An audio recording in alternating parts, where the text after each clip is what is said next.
So Battleground Tamil Nadu, we are here with Kamal Haasan, film star, now entering political waters in a much more direct way. We are here with him in Coimbatore, where he is actually now contesting as a candidate. Thank you very much indeed, Kamal Haasan, for talking to us. Just Coimbatore, why? Why this Coimbatore South constituency? Just as a starting point. A simple answer would be, a retort would be, why not? All 234 constituencies are Open. Mine, accordingly to me, Right. because our candidates are everywhere. But this is to prove a point that this is a place where communal disharmony is engineered. So I want to be a voice against it. I always have been a voice of that sort. And this is the only place where BJP is contesting. Right. I mean, they're contesting in several places, but this is a place where you think that they have a strong base, because They have a strong Coimbatore base. has a history of communal violence. There have been riots here in the 90s. So that's a point of discontent for people like me who believe in harmony of the state. Interesting. But I wanted to ask you about the risk that you've taken of actually contesting the election, because in the event that you don't win, your party doesn't win, you will go from being a superstar to basically an opposition MLA. And perhaps not even an MLA of the first or the second opposition party, but third or fourth. Yeah, that's to be seen. That's for Sure. people to give. From the traction that we are getting on the ground, the purpose for us is not the position or the grade that the media or the other politicians will give us. Our aim is to dislodge these two corrupt conglomerate out of their position and give them an alternative. The DMK and the ADMK, The obviously. DMK and the ADMK.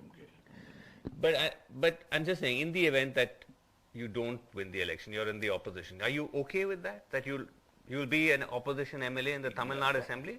Absolutely, but then I will sleep well. They won't. So you're saying even as in the opposition, you'll give them on I that. think people will let that happen. But even if that happens, it's a passage to a means to an end. That is to put an end to an already obsolete two-party. So you're basically implying that it's not correct to write you off, that you may still win. But if you look at the Lok Sabha elections, where you tested the waters, you got less than 4% of the vote. So Yeah, the one, we were nascent, our legs were not firmly planted. Terra firma was not terra firma then. Also, it was between Mr. Modi and the Congress party. That's how they were looking at it. We were just players.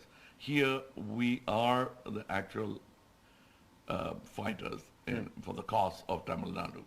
And we are an alternative. And that's very clear. Within 3 years, from non-mention, we are more than mentioned, not only by the media, but by the opposition itself. So when you spoke about change, and you said that you want to herald this change from these established setups, I saw that one of your party leaders actually said that you were reaching out to the Congress to be part of your alliance. How is that changed then, if you're going to ally with an established party? They called out first, and they made a public statement. Head of Tamil Nadu Congress, Mr. Aragari, made that. He said, DNA-wise, we are not far apart, so we should get together. Okay. Well, to confront something formidable, we would have, but there isn't anything that formidable except DMK and them. Right. But were you open to that, to align with them? If they've broken away from DMK, yes. Okay.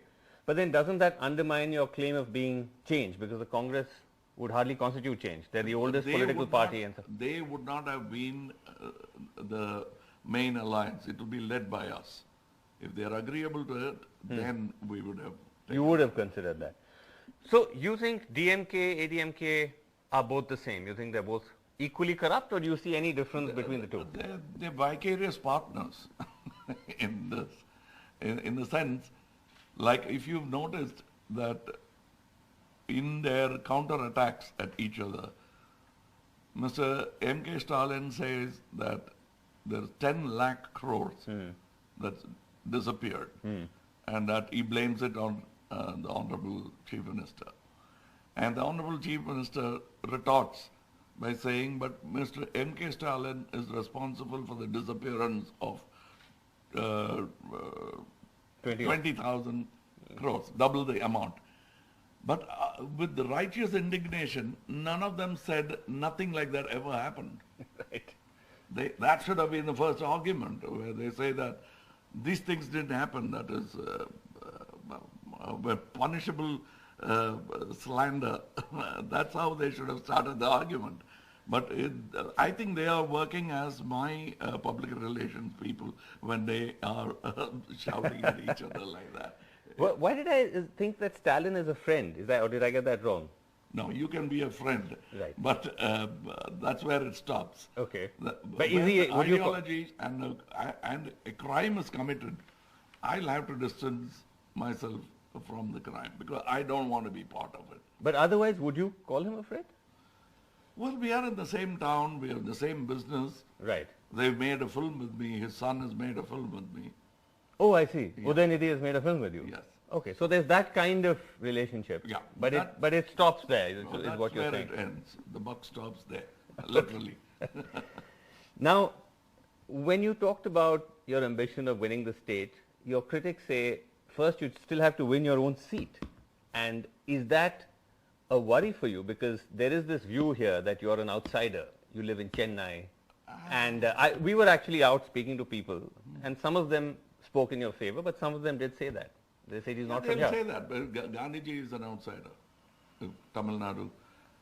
For Tamil Nadu, he's a Gujarati. But that's not how people of Tamil Nadu saw them. And people of Tamil Nadu have encouraged a man like MGR, who was a Malayali by birth. So that this outsider trick won't work. People love you, they love you. And I think if anyone has to remind me that MGR is a Malayali, for us he is a Tamil. Right. Like most Malayalis think that I'm part Malayali.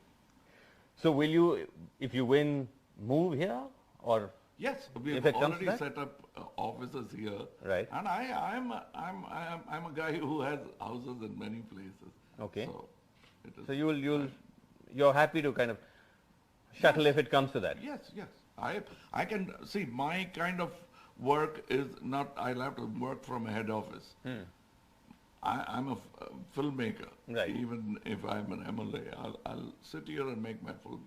You will continue to make your films, even if you get elected. Yes, you're not going to stop. For me, politics is not a profession. My livelihood is not politics.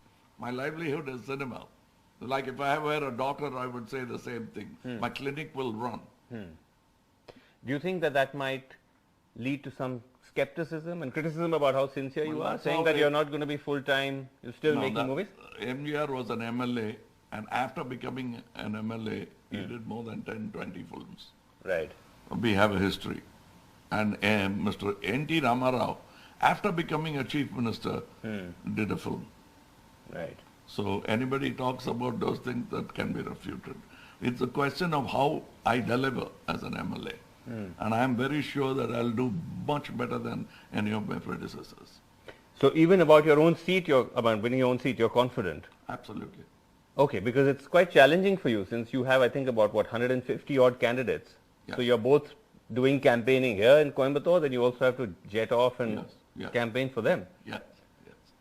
So overall though, you see yourself being this kind of third force alternative, which Tamil Nadu has not had not had at all. That's not true for some time. Because Mr. MGR, when he moved out of DMK, was that third force. And he succeeded. And he walked out of DMK. So it's it's a convenient statement that DMK or AIADMK would make about a third force. You're right. Never been successful. You're right. So at that time he was, because it was either DMK or the Congress. And then he became the third. And now it's just become DMK and AIADMK. But another third force, of course, could have been your other friend and colleague, Rajni. I know you've been asked a lot about it, so I don't want to labor the point, but do you now have some sense of what happened, about why he pulled out? Any clarity on that? It's very obvious. There's no debate at all. I had no mind to even argue the case of this or that. It's about his health. Okay. And he's a friend of mine, more than this political alliance. Right. We've known each other for more than 40 years. And when a man's life is at stake and he wants to make a call and quit. It was as simple as that? It's as simple as that. Nothing else? When health is at Risk, sure. and he has to make a call either way. Yeah. As a friend, my advice would be to Pull out. live long. Because one theory was that there was a lot of pressure on him to enter politics, and then he becomes a kind of BJP ally and supporter, and he didn't want that, and so that the health was kind of an excuse. Well, as I know, that is what he told me. That was just a health Any cause. other answers will have to come from Mr. Rajin. But you did speak to him subsequently, Yes, and you. Yes. Do you kind of miss the fact that he's not in the dangal with you? Like I told you, friendship is another matter, and this is a very serious business. Right. And so we would have probably allied together if for the sake of Tamil Nadu. You think that you may have done that? And that's why we even spoke of an alliance at all. Yes, I remember that. Yeah. Okay, well, it's very interestingly poised, but let's see how it pans out. Thank you very much indeed, Kamal Haasan, for talking to us, and all the very best. Thank you. Thank you.